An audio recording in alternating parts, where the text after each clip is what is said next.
And welcome, welcome, welcome. And tonight we're doing the extraordinary claims argument. Dr. Donald T. Williams, phenomenal doctor. Is that what PhD stands for? Phenomenal doctor? Oh, probably. Yeah, Dr. Williams? I'm actually a real doctor, even though I did stay in a Holiday Inn Express last week. Oh, Uh, cool. Yeah. So I did stay at a Holiday Inn Express once, but it hasn't been recent. So mm, and I'm not a doctor, and I don't play one on TV either. yeah. Well, I'm not a physician. I'm a real doctor. Uh, Oh, okay. There you go. people always Oh, people always say, "Are you a real doctor?" Meaning, "Are you a physician?" But of course, uh, the word doctor comes from the Latin doctor, which means teacher. A doctor is somebody who does doctrine. oh, Okay, there you go. and so people with an MD who heal people are physicians. They're not real doctors because they don't teach, not unless they teach in medical school. Ah, So a PhD is a real doctor. Glad we got that settled. Yeah, Uh, thank you. yeah, great. And words are important. And that's we Very started helpful. off tonight some knowledge. with one of my favorite things here, which is this. Mm. Uh, because and we start out as you know, Dr. Mm-hmm. Williams, we start out our webcast on Tuesday at noon, just telling people that if you think that words are more injurious than sticks and stones, this is not a safe space for you. But we do drink coffee for your protection, so I'm going to steal this image so we can use that.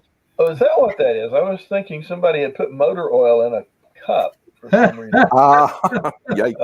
Uh, just to kind of ease and slide us into the topic, uh, Good. which is the extraordinary claims argument. So let's look at an overview of what we're going to be talking about. This is an argument you run into frequently, even if you haven't heard it called by that name. Um, the extraordinary claims argument almost always comes up in one context, and that is the discussion of miracles, particularly and especially the resurrection of Christ. The claim is that extraordinary claims require extraordinary evidence, which is a statement that on one level is just common sense.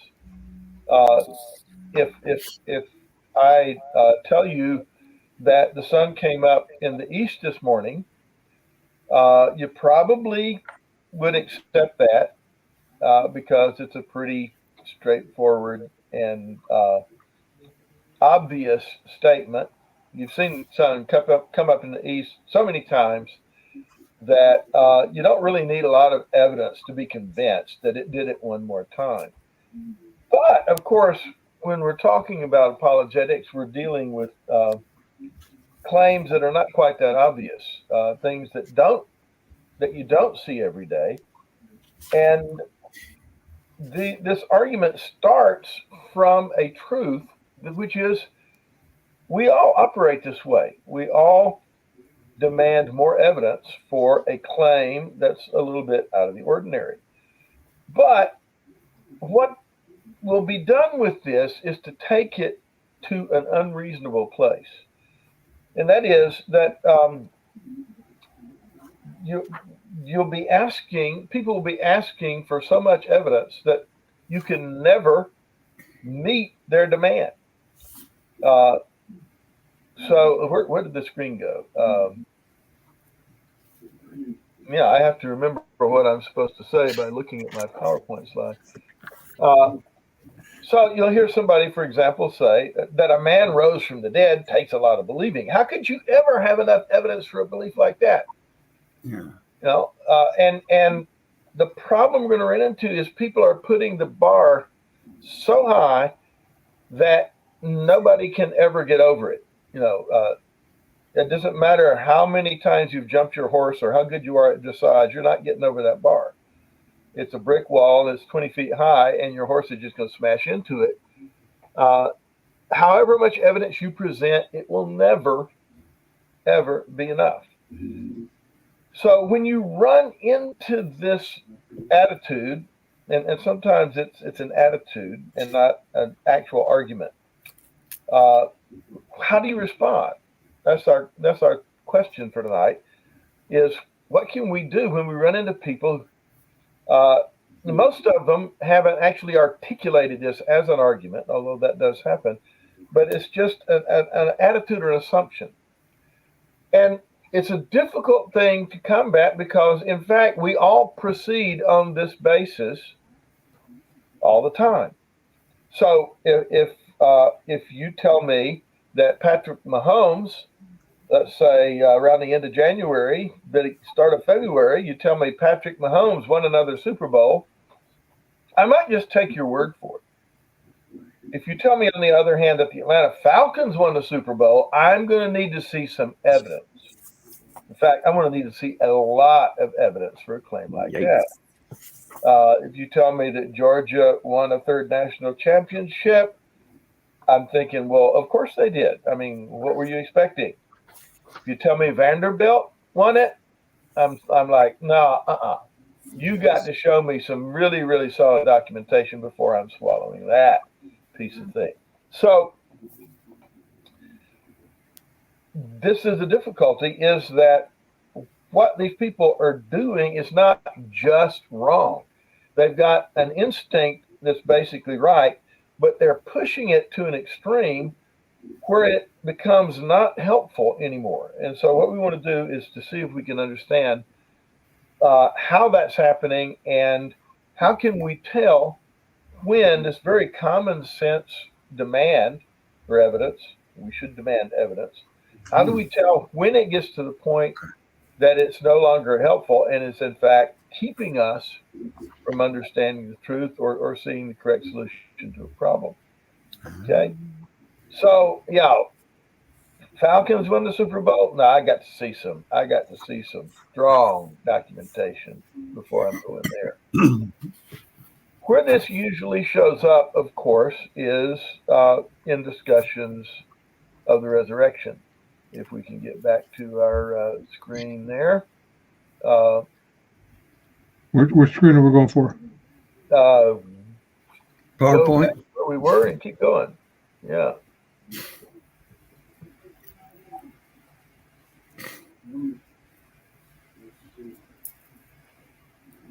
Keep going.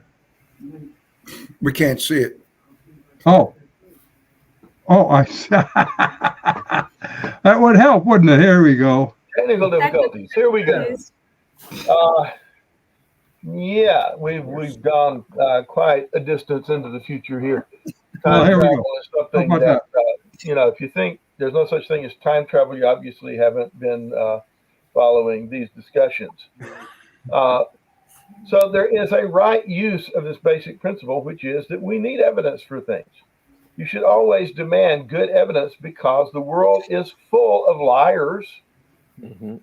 And even people who aren't lying might just be repeating gossip. People who are honest irresponsibly repeat stuff that they've heard. And so urban legends get created, they get circulated, people repeat them. And so, in fact, we should always demand good evidence, especially for truth claims that are significant, that make a difference.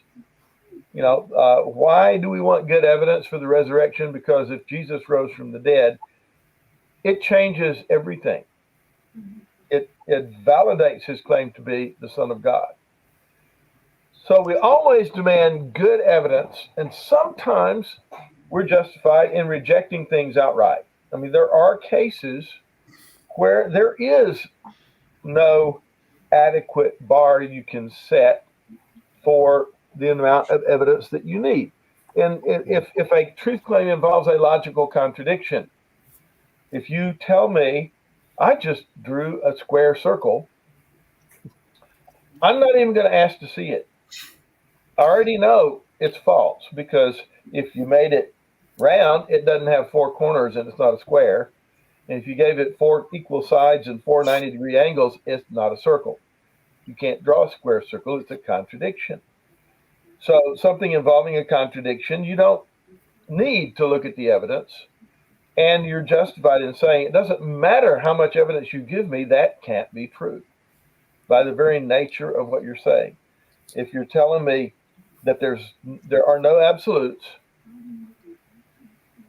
it doesn't matter how much evidence. I mean, people give you a lot of evidence because they'll give you people who contradict each other, people who have different ideas, people who have no consensus, difficulty in finding consensus on a different issue. But it doesn't matter how much evidence they have. There are no absolutes can't be true because it would mean that there would be absolutely no absolutes. And if there are absolutely no absolutes, then the statement there are no absolutes, being an absolute, would have to be false. In which case it would be true, except it would be false, except you can't go there. There are no absolutes. Everything's relative. Mm-hmm. Well, if everything's relative, then everything's only relatively relative, because the statement everything's relative is only relatively true, which means that some things are not relative. So when you get a logical contradiction, yeah. So here's the problem, is that we shouldn't use this as an excuse to just stick our head in the sand. What people will do is they think that the scientific worldview has disproved the supernatural, so that when you claim a miracle happened, you claim that a natural law didn't get followed exactly like normal. That's almost the same thing in their mind. In fact, in their mind, it's the same thing as if you had made a contradiction like the ones that I was illustrating. But as we saw last week, that is not the case. That's simply not the case, because you can't prove a negative. To say there's never been a miracle is trying to prove a negative, which can't logically be done. It can't practically be done. And so people who claim to know that miracles are impossible are claiming to know something that isn't knowable. And as we've seen, there are good reasons to believe that, in fact, they can happen. Okay? So, sometimes it's really clear. If you've got a contradiction, you don't need to look at the evidence. But a lot of things, it's not that simple. So here is a criterion. I think this will work pretty much all the time. The extraordinary claims argument should be avoided whenever the denial of the conclusion entails making other claims at least as extraordinary as the conclusion being rejected.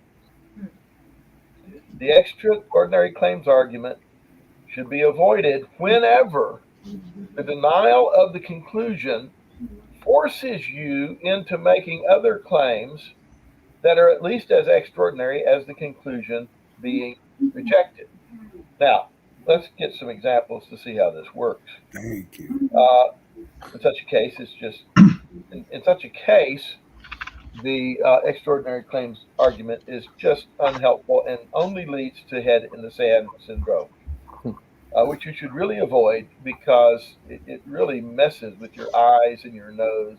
It's hard to breathe. Yeah. You shouldn't put it everywhere. Not a good idea. Sand in the hair, yeah. Okay, so how does this work itself out in practice? The resurrection is where it's almost the only place this thing comes up. When you're trying to support the idea that Jesus rose from the dead, then people will throw up this, that's such a wild claim. How could you ever have enough evidence for that? But this is precisely one of the classic instances where my criterion for judging when to use the extraordinary claims argument and when not to use it just works perfectly. In order to reject the resurrection, look at what you have to accept. In order to reject the resurrection, you've got to accept one of these alternative views of what happened. you've got to claim that 500 people had the same hallucination. And quite a lot of them had it at the same time. 500 people, hallucinations don't work like that. If 500 people hallucinated the exact same thing, that would be just as contrary to the natural laws of psychology dealing with hallucinations as the resurrection is an exception to the normal process of what happens to dead bodies. Okay, is that not an extraordinary claim? If you reject the resurrection, you must accept the idea that 10 out of 11 men accepted execution for what they knew to be a lie. And the 11th, it's not like the 11th got away scot-free. John, the only one who wasn't martyred, was exiled to a bare rocky island in his 80s. Try to imagine just dealing with that. Now, I mean, it's theoretically possible somebody might have such a big ego he would rather die than admit he had lied. But Charles Colson, the Watergate burglar who was converted to Christ in prison by reading Mere Christianity, said that this was the thing that really nailed it down for him. He said, a dozen of the most intelligent, talented, and competent men in America tried their best to maintain a lie and couldn't do it. In fact, when they were threatened, they weren't even threatened with death. They were just threatened with prison. They started dropping like flies and fessing up and ratting on each other. And so there's no way 10 out of 11 disciples accepted execution for a belief that they, and a proclamation that they knew from the get-go was a lie. That is an extraordinary claim. The Jewish leaders could have produced the body, but they didn't. The Jewish leaders, they hate the Jesus movement, and they won't do anything to put it down, including putting political pressure on the governor to execute an innocent man. So they're willing to commit murder. They're willing to tell lies. They'll do anything to prevent the Jesus movement from being successful. And so the ladies went to the wrong tomb. Jesus would have been in the right tomb. They could have gotten the body, brought it out. Church is over. Stillborn. Jewish leaders could have produced the body, but they didn't. That sounds like an extraordinary claim to me. A man in Jesus' condition could resuscitate and let himself out of a sealed tomb. Is that not an extraordinary claim? I mean, if you understand, and we're by design doing a lot of review because these things are really important, and we want them to really sink into our minds. Crucifixion. You're practically bled out by this time. You haven't slept for like 2 or 3 days. You were beaten to a bloody pulp. They conscripted a guy to carry the cross for you because they were afraid you wouldn't make it to the site for the crucifixion. And the Roman soldiers played a kind of a brinksmanship type game there. The thing is, you want to brutalize the victim up to the point where, but not past the point.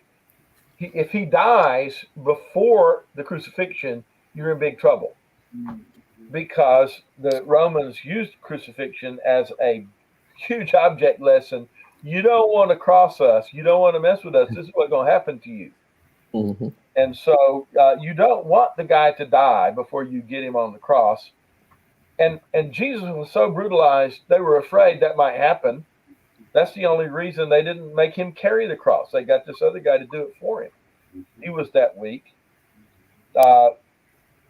He's he's thirsty. He's asphyxiated. He's bled out. They stab him in the side, and blood and water comes out. That is blood that's been separated into its constituent parts, which is a clinical sign of death. And then this guy, who's had spikes driven through his ankle bones and his wrists, is going to stand up on those ankles, and from the inside of the tomb, with no place to get any handholds, he's going to remove the stone that took 4 strong men who could grab onto it from the outside with hand grips to move. That's an extraordinary claim. Okay? If you reject the resurrection, what's the next thing? Pick your poison. Okay? So, the extraordinary claims argument, when applied to the resurrection, completely self-destructs. Because in order to reject the resurrection on that basis, you just committed yourself to an equally extraordinary claim.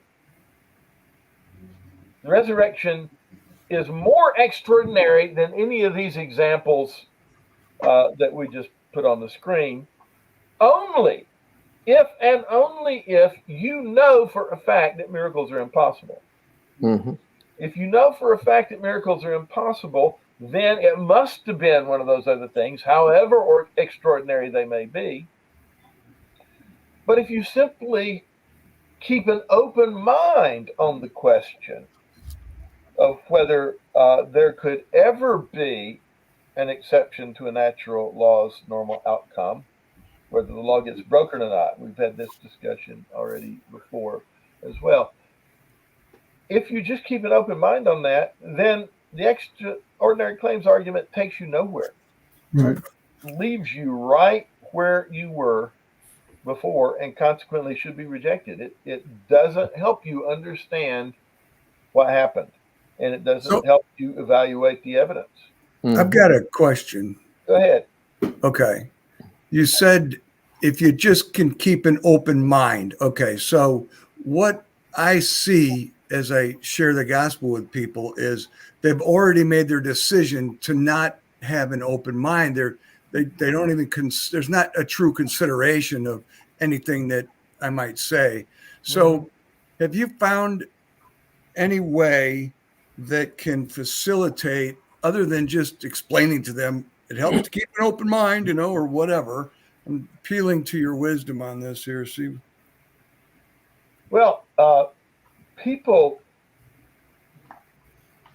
in order for people to open their mind after they have willfully closed it, they have to be facing some situation in their life that causes them to reevaluate everything. And so if they're not at that point, nothing you say is probably going to move them. That doesn't mean it's useless to say it. Because if they understand, even though they're willfully not accepting it, if they understand that they don't really have any justification for their closed mind, if they understand, all the atheists told me that we're the only ones who care about evidence, and the Christians just believe fairy tales, and they're confronted with the fact, oh, wait, it's us atheists that are refusing to deal with evidence, not the Christians. They're the ones who are trying to follow the evidence where it leads. When that point happens in his life, he may have then a better opportunity to come around. And you don't know, you never know when that's going to be, and you don't know when it's happening. And it might be happening right now. And so you're giving him the opportunity to open his mind. We really have to have the Holy Spirit do this. God has to open his mind to receive the scriptures, like he did with video. And Jeff, one of the things that most, maybe all of us at some point in our life tend to do is to chase somebody with the idea in our mind that we can cause them to believe. We can force them to be persuaded. And Silver bullet. yeah, so there are times when because I've talked with a lot of atheists. Of course, I was an atheist. I have a pretty fair idea of how they think. I might ask them a question after spending some time talking with them. If I could present reasonable evidence for you to believe, would you believe? Mm-hmm. Now, that's a question of their willingness to believe, not a question of, do you believe the evidence I'm showing you? Right. And I've had more than one say, no, even if you could show me evidence, I won't believe. So that tells me that it has nothing to do with evidence, but for some other reason they choose not to believe. Exactly. Yeah, I think like Don was saying, it's like they've thought it through, and they realize if they even entertain any information that might create a difference in their conclusion, then that means a really big deal, and they just don't want to even go there, which it just seems very delusional to not even have that open mind. Like Einstein used to think in thought experiments, and he had an open mind. You have to let things percolate or something, but yeah. So, okay. Sometimes it has You know, results down the road. You know, Yeah, it's not always right away. It's not at that moment, but down the road. People like to believe that they're rational Exactly. and that they have an open mind and that They're high they have a thinkers. reason for rejecting the gospel. Mm-hmm. And we simply need to deprive them of that comfortable illusion. I like that. That's a good way to say it. But you do it gently and you do it lovingly, but you have to do it because you take away their excuse. Yes. And put them in a place where they have the opportunity to realize, this facade that I'm presenting of I'm the rational one, this is getting a little bit challenging to maintain with this guy. And in fact, is it possible that I should be doubting whether I am as rational and objective and open to evidence as I claim to be? That's one of the hurdles people have to get over. But I remember one professor at Oxford University. I was teaching in a summer program at Oxford one year, and was witnessing to a lady who was a professor there. And she was as postmodern as the day is long. She was as postmodern as the English summer day is long, which is, the sun doesn't go down till like 10:30, 11 o'clock. It's up at about 4 o'clock in the morning. And I actually convinced her that absolutes exist. It was pitifully easy. I mean, I just used the standard reductio ad absurdum. So you say there are no absolutes. Does that mean there are absolutely no absolutes? You say that everything is relative. Does that mean it's only relatively relative? And I actually convinced her that absolute truth must, of necessity, exist. I thought she'd be happy. Oh, wow, absolutes exist. Maybe now we can know the truth. She was terrified and horrified. And she said, please don't ever tell anybody else what you just told me. I'm like, what? If this gets out, okay, we've known this ever since Socrates. But to her, it was a new idea. I mean, she was a PhD in English literature. I've been studying, the history of ideas and stuff for professionally for her whole pitiful little life, and had never run across this idea before. We've done this ever since Socrates, for goodness sake. Don't ever if this gets out, It'll only encourage the Christian right to impose their values on everybody else. An agenda. Okay, so remarkable honesty. You Yeah. don't want to go there because it would hamper your lifestyle. Mm. And you're not going to go there, even though you know now that you're without excuse, because it's not about truth. It's about maintaining the lifestyle you prefer. Okay. So I said, it's very clear that you understand that truth is power, and that absolute truth is very powerful, and you don't trust Christians with that kind of power. And I said, I don't blame you. I don't either.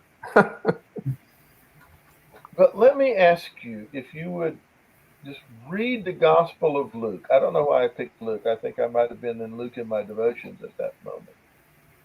A lot of people would do John. It doesn't matter. Pick any one of the four. Read the Gospel of Luke and just ask yourself, is it possible that Jesus is the person we actually could trust with that kind of power? And she was like, she got deer in the headlights look at that point.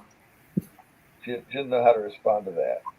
Whether she ever did it, I lost touch with her. Whether she ever did it or not, I don't know. I'm convinced that's the kind of bottom line answer to that is, the bottom line is our arguments are only useful insofar as they remove things that keep people from coming face to face with Jesus, Right. and dealing with who he is. And he is the everlasting God who died for our sins and was raised from the dead. And this happened, and it was happened in reality, and consequently, there is evidence that we can point to. And the extraordinary claims argument is not a good reason to reject that evidence, because even though it seems like common sense, and it is up to a point, when you can only reject a conclusion by accepting other conclusions that are equally extraordinary, then obviously it's not time to be doing that. So we looked at some of the extraordinary claims that are the alternatives to the resurrection. If Jesus wasn't raised from the dead, some of that other stuff has to be true, and it's pretty extraordinary. But the atheist, before we even get to the resurrection, is committed to astoundingly extraordinary claims about the universe. A contingent world can exist on its own. What's contingency?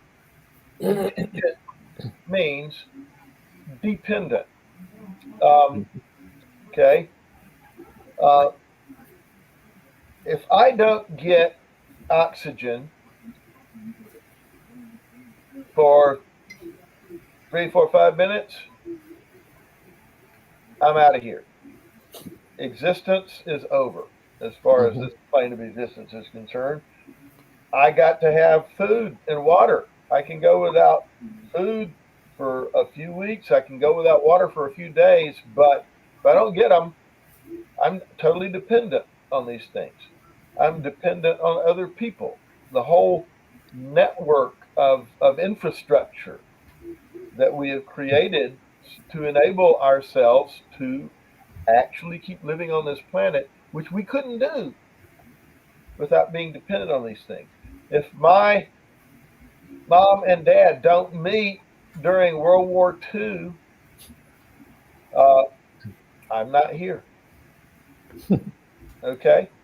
And so every single thing in the world that we have ever looked at is that way. Everything is dependent on something that came before it, that and you've got these causes that go back, and they can't go back forever. There has to be a beginning point somewhere, but how the beginning point can't just be another one of those contingent things. It has to be something outside the universe altogether that the universe rests on. Mhm. But no, you think if you're an atheist or even a skeptic and an agnostic, you really are committed to the faith proposition, the blind faith proposition, that a completely contingent world can exist on its own. And they'll say, well, but the whole thing, the individual things are contingent, but the whole thing is not contingent. No. If you add all the contingent things up, you just get a really, really big pile of contingency. You don't get something that Anything else? escapes the Mhm. nature of created existence. Mhm. You have to believe, and that's a pretty extraordinary claim. They don't think of it that way, but it certainly is. A mindless world can organize itself into DNA and life. Hmm. Okay, so there's just matter and energy and time and chance. There's no purpose. There's just the Big Bang, and there's all the atomic particles, and they clump together and make atoms and molecules, and eventually us. And like, have you actually studied the way the DNA molecule works and the way it encodes information and is itself coded? And have you ever noticed that nature can't do that by itself? You don't get information out of chaos unless there's been an intelligent agent involved. So if you're walking on the beach, and you see written in the sand the letters spelling out the words "Beware of shark," or you see sand dollars arranged in the form of the letters to make the sentence "Beware of shark." You don't think that they just randomly washed up from the waves. You think somebody deliberately put them there that way, whether it was to mess with your mind or to actually warn you about shark activity out in the water. But somebody did that. It didn't just happen by chance. The most convinced atheist in the world does not believe that sand dollars randomly organize themselves into sentences. But he believes that the universe somehow did that. Right. In other words, he believes this canvas painted itself. What we're looking at is one of Monet's studies of water lilies in the Garden at Giverny, or it's exquisitely beautiful. And if you've seen any of the Jackson Pollock paintings where he just randomly drip paint on the canvas from the swinging buckets or whatever, they don't look like that. There's a difference, Is it not an extraordinary claim that painting painted itself? Very extraordinary. Well, but DNA is incredibly more complex Yes. and functionally complex Mm-hmm. than the painting is. So, okay, guys, you want to do this extraordinary claims thing? Fine, as long as you're willing to apply it to yourself. Mm. And once we do that, once the sauce for the goose becomes sauce for the gander, then it looks very different, and you begin to realize the limitations of that type of argumentation. So no, Now, did not now paint. you talked about the beginning here earlier. Isn't it what they're clinging to what might be called the Big Bang of the gaps? Yeah, uh, and they're starting to question the Big Bang now. That was pretty solid for about 50 years, and who knows where it's going to end up going. But then you got the multiverse Oh yeah, as another multiverse. attempt to escape Right. the nonsensicalness of thinking that the universe just by chance organized itself into solar systems and a planet that can support life and that has life. Uh, Francis Crick, who was one of the two discoverers of the DNA molecule, became a a pans a directed panspermist. Right. Mm-hmm. He believed that life had been seeded onto Earth by space Oh yeah, aliens yeah. Mm-hmm. because he understood there is no way that the DNA molecule was formed by random chance processes. Now, Right. this is a desperate move, directed panspermia, the belief that life came from elsewhere in the universe, because it's not going to solve your problem of there not being enough time for it to evolve on Earth. Because if it couldn't evolve here, how did it evolve there? They got that planet has the same problem that ours does, Mm-hmm. and uh, so we've gone now from claims that are not only extraordinary but are just dumb. Yeah, yeah, yeah. See, you just have moved it out of reach of ever being able to answer the question, That's what they're trying to and do. that's Yeah. somehow satisfactory. Yeah. The desperation that is shown by directed panspermia, the desperation that is shown by multiverse theory. There's only one reason for believing in a multiverse, and that is that that you've intuited the sheer impossibility of our universe happening by chance. So if there's an infinite number of them, then one of them would have had to have the conditions that would lead to life, and we just happen to be lucky enough to be in that one. Yeah. But even that's an assumption. There had to be an assumption. Why did it have to be? Yeah, but in order to have, nobody's crazy enough to think it could happen by chance with just one shot. You know, I mean, that makes the lottery look like a logical financial planning program. Retirement. Yeah. Retirement fund. So, yeah, extraordinary claims cuts both ways, Sure and does. we need to be able to point that out. Okay, so conclusion. As applied to the resurrection, we got three strands that are required, I think, to overcome. In other words, okay, the extraordinary claims argument doesn't refute the resurrection because in order to deny the resurrection, you have to make other claims that are just as extraordinary.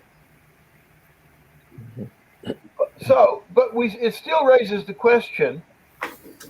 You know, we do want good evidence to believe in this. What kind of evidence would it take to support this truly extraordinary conclusion? And I would say there are three strands. If you've got three strands and weave them together, you've got a strong rope. Okay, the first is the existence of God. Because we realize how extraordinary the claim is that the universe created itself and organized itself and designed itself, you know, it, you have to have an intelligent and powerful God behind it in order for it to have the form that it has, in order for it to have creatures in it who can even ask these questions, much less answer them. So there's good reason for believing that there is a God who could have done it. Then the historical evidence itself, and you'll remember we talked about the criteria, for example, for evaluating testimony, Mm-hmm. and how the gospel writers and the other New Testament witnesses check off all those boxes. The strong historical evidence and the difficulty of the alternative theories to what happened to the body, etc. You look at that evidence and you think, my goodness, maybe God did do it. God might well have done it. And then third, the appropriateness of the event as the fulfillment of prophecy, which gives us God's character and his whole approach to dealing with this fallen world. This is something God would have done. He could have done it. He might well have done it. Yeah, he would have done it when you realize that it's Jesus, the Jesus of the Gospels, Mm-hmm. Who had already shown himself to be sovereign over life and death, who is the one person you could really believe this about. Put all that together, and you have the extraordinary confirmation that this extraordinary event requires. God did do it. So if you can remember, I think it was last week or the week before, we were talking about David Hume's argument against the rationality of believing in miracles. Oh, yeah. And Hume said that you would only be justified in believing in the miracle if the alternative was a bigger miracle. Yeah. And we realized, the resurrection is kind of like that. When you look at the swoon theory, that, and the extraordinary claims argument really is another way of saying that same thing. Mm-hmm. It looks like a challenge to what we believe, but when you actually think it through, you realize it's not a problem at all. It's a bigger problem for the skeptic than it is for us. Right. If you want to do this extraordinary claims thing, then you got to apply it to yourself as well. And if it doesn't count against a self-creating, self-organizing, self-designing universe, then it can't count against the resurrection either. Mm-hmm. And if someone is committed to not believing, we're kind of coming back to that, they will try to shift the argument then to something else. Right. So you can demonstrate, okay, the extraordinary claim doesn't wash. So they'll go, well, okay, but it isn't scientifically possible. Well, how would you know that? You would only know that by being able to test it. You can't test a non-event. You would have to actually test an event. Well, okay, but I've never seen it. Oh, well, that's a different argument. That's outside of your experience. But there's a lot of things outside of your experience. You don't deny them just because you've never observed it. There's many things in our life that are true, that we believe are true, not because we've experienced it, but because somebody else that is trustworthy has experienced it and relayed their experience and the evidence of their experience. Mm-hmm. I got another question. Can you put that last slide back up for me? Yeah, if you give me a minute or so, I can do that. Okay. Well, here's what I'm running into with somebody. I've been talking about the gospel a lot. They bring in logic. So they understand formal logic and they understand valid arguments and everything.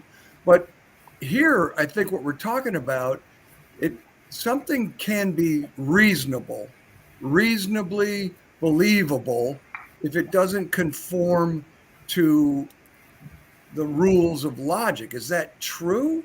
Because they keep pointing, it's got to be a logical argument. And when I'm hearing this argument, they could argue with, well, you can't prove the premise is true or something, So it's more of a, what the courts use is a reasonable doubt. Beyond a reasonable doubt, we have this evidence here, So I get confused how that relates to this person spouting out how I'm not logical. People throw the word logic around often when they don't understand anything about it. Right. And I'm not sure what these guys are doing, but he seems to know it. He claims to know it very well, and I don't doubt that. But what's his actual point? Well, that what you're saying, it doesn't apply to logic. We're taking assumptions, and so that's why in that last formula, if he wants to do that, ask him for his syllogism. See if he can give it to you. Yeah. Okay. Okay. Yeah. What's the syllogism? I'm saying that I'm using inductive logic to say 500 people saw this. There's reasons for believing their testimony that we laid out. These are valid reasons. And you're saying it's not logical. Be specific. Please be specific and tell me where exactly in this I broke what law of logic. Yeah, maybe it's the fact that we use inductive versus deductive or something. Well, I mean, we've used both at different points. Right. But the guy's just using, it sounds to me like he's just using the word logic as a club to hit you on the head. And the way to stop that is to ask him to get very specific. Show me the exact place where I broke which specific law of logical reasoning. Where's my undistributed middle? Where's my violation of the law of non-contradiction? Where's my equivocation? Right. And now, if you don't know the meaning of those terms, you should probably look them up. Because that way you will know whether or not he knows them. I mean, because very often that's not logical. Is just like, that doesn't tell me anything. You need to tell me where and why and how. Okay. Exactly. Very often, Jeff, when someone says that's not logical, what they're saying is it doesn't make sense to me. They're not giving you, as Don has pointed out, logical reasons why it doesn't make sense. It just doesn't make sense. So there's something else that is preventing him believing that it's unrelated to logic. It's some other reason, and he's using this word logic, as Don said, as a club to beat you back on it with it. Well, and we can't prove this. Okay, so you can't say, this logic is proving it because it requires faith, and we can just say beyond a reasonable doubt, this makes perfect sense and it all fits together and it seems extremely logical to me. Proof, but we have evidence. Okay, let's take it another way for a second. Can you prove Abraham Lincoln was assassinated in Ford's Theater? No. I can't prove that I'm sitting in this chair, what color it is. I mean, Well, you can. It depends on your definition of the word prove. Proof, exactly. People use the word prove to mean lots of different things. Right. And so a historical argument is an inductive argument. It's not a deductive argument, meaning you can't have a formal proof, but that doesn't mean you can't strongly support your conclusion and show that the evidence overwhelmingly leads to a certain place. So, Right. all men are mortal. Socrates is a man, therefore Socrates is mortal. That's proof, because if, in fact, the first premise, all men are mortal, is true, and the second premise, Socrates is mortal, is true, there is no way you can get out of the third premise that Socrates is Right. mortal. Okay? And you can show this like with a Venn diagram. Mhm. You know, put your square and then you draw all the mortal people Yeah. and all the human people, and all the human people, or all the little square of humans is inside the circle of mortal people. So you can't be in the square and outside the circle. No. So that's one kind of proof. But we use the word prove to mean lots of different things in different contexts. Right, right. And there's different elements of quote proof end quote, depending on what it is you're talking about. Mhm. Abraham Lincoln's assassination is not scientifically testable. However, you have historical proof, evidence, you have witnesses, you have a lot of material to make your case that indeed Abraham Lincoln lived, he was president, he was in Ford's Theater, he was assassinated. He didn't die that night, actually. This is kind of interesting. Right. He died the next morning, early in the morning. Mhm. Uh, and so, in fact, my grandson, he was about 8 or 9 and had just been, and he's one of these kids that like he remembers every number that he's ever heard. And his teacher was teaching him that. And she said he was shot on such and such a day and he died that night. And he raised his hand and goes, "No, he didn't die that night." Well, she questioned him. She goes, "Absolutely, he died that night." And he goes, "No, he died." And he told her what time he died the next morning. And how did he fare? Well, as it turns out, there was evidence which she looked up during the lunch hour and came back and said, "He's exactly right." Her Yes. mind was changed when she saw the evidence, the historical evidence. Not Right. Exactly. That's where you kind of stick with, Jeffrey, is historical Yeah, evidence. it's like the evidence leads to the preponderance of evidence leads to a overwhelming. That's what conclusion. you said. Yes. Overwhelming conclusion. Reasonable. You get rid of all reasonable doubt. Overwhelmingly, that's as Mhm. far as we can go. Which, it's not like A plus B equals C, or whatever. It's just, yeah, And, okay, that helps a lot. A lot, actually. People are relatively willing to adjust their belief about whether Abraham Lincoln died in the night or the next morning, because there's nothing at stake for them. Right. That right. too. Back to that. Ego, perhaps. But Yes. whether or not Jesus rose from the dead is life changing, Right. and that's why people have to be at the right place and time in their life. They have to be ready to Mhm. deal with it, and apologetics only works when that moment comes, Yeah. When you're willing. and we can't engineer it. We just have to be always ready, because we never know when that moment's going to be, Exactly. and most of the time it's not. But we may be setting people up, Planting a seed. being able to All right, respond to We're it down to better. about a minute or so. Is anybody that's out there that's watching this on YouTube have a question they want to jump in here with? We'll give them a second. So YouTubers. Ha. Pardon? Yeah. All right. Yeah, it's funny here. Like, it's life changing, but we all fight it until it happens, and then we find out it's wonderfully life changing. Once we accept it, it's like that's the Sure. upside down world we're living in. You fight Here's with what I see, Jeff. What evidence would your friend accept?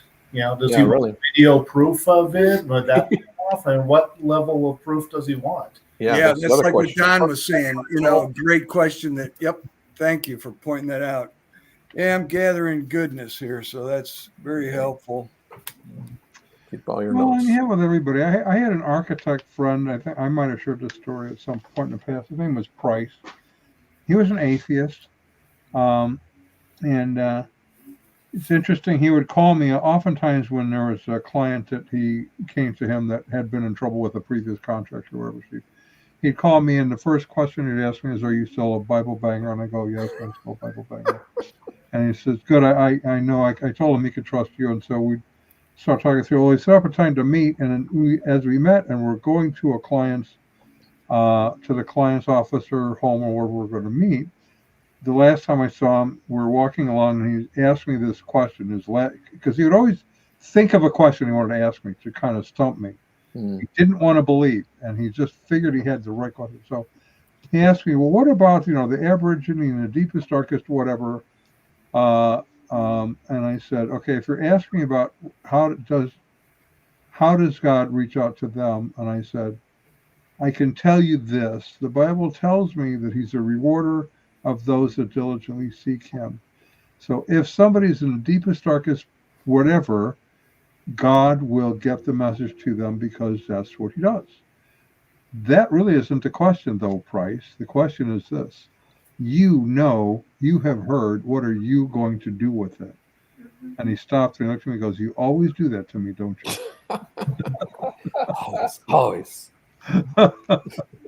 Because that's where it is. It has nothing to do with that person over there. It is, what are you going to do with It's it? that personal investment part, It's unfortunate. All right. Well, and with that, we're going to call it a night. Thank you all for joining us out there. And Don, thank you as always. Appreciate it.